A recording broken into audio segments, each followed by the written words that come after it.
Don మీడియాకు స్వాగతం. నా పేరు సుమ. పశ్చిమ గోదావరి జిల్లా భీమవరం. జర్నలిస్టుల పిల్లలకు ప్రైవేట్ స్కూళ్లలో 50% ఫీజు రాయితీ కల్పించాలి. తాడేపల్లిగూడెం ప్రెస్ క్లబ్ అధ్యక్షుడు రంగా సురేష్. భీమవరం కలెక్టర్ కార్యాలయంలో జరిగిన స్పందన కార్యక్రమంలో జాయింట్ కలెక్టర్కు వినతి పత్రం అందజేత. జర్నలిస్టుల వినతికి సానుకూలంగా స్పందించిన joint collector S Ramasundar Reddy. పశ్చిమ గోదావరి జిల్లాలో ప్రైవేట్ పాఠశాలలో చదువుతున్న జర్నలిస్టు పిల్లలందరికీ ఫీజులో 50% రాయితీ కల్పించాలని కోరుతూ సోమవారం భీమవరం కలెక్టర్ కార్యాలయంలో జరిగిన స్పందన కార్యక్రమంలో జాయింట్ కలెక్టర్కు Tadepalligudem journalist welfare association press club అధ్యక్షుడు తమ్మిశెట్టి రంగా సురేష్ వినతిపత్రం అందజేశారు. జర్నలిస్టులు అందజేసిన వినతిపత్రాన్ని joint collector S Ramasundar Reddy పరిశీలించారు.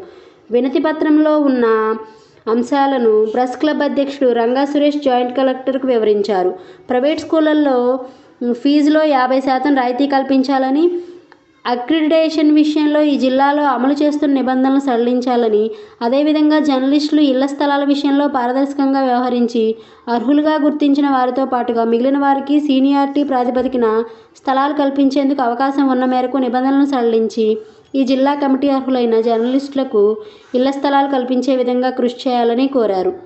ఈ వినతి పత్రంతో పాటుగా రాష్ట్ర ఉప ముఖ్యమంత్రి, దేవాదాయ ధర్మాదాయ శాఖ మంత్రి కొట్టు సత్యనారాయణ తాడేపల్లిగూడెం ప్రెస్ క్లబ్ అభ్యర్థించగా ఆయన క్లబ్ తరపున కలెక్టర్కు ఇచ్చిన సూచన పత్రాన్ని కూడా ఈ వినతి పత్రంతో జత చేసి అందజేయడం జరిగింది. దీనికి joint collector S Ramasundar Reddy సానుకూలంగా స్పందించారు.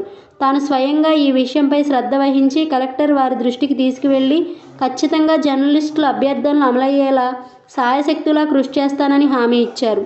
ప్రెస్ క్లబ్ అధ్యక్షుడు రంగా సురేష్ వెంట ఆర్గనైజింగ్ కార్యదర్శి సరికొండ రవికుమార్ రాజు, 6 TV staff reporter Jakkamsetti Srinivas, CVR Bhimavaram reporter Rajendra తదితరులు ఉన్నారు.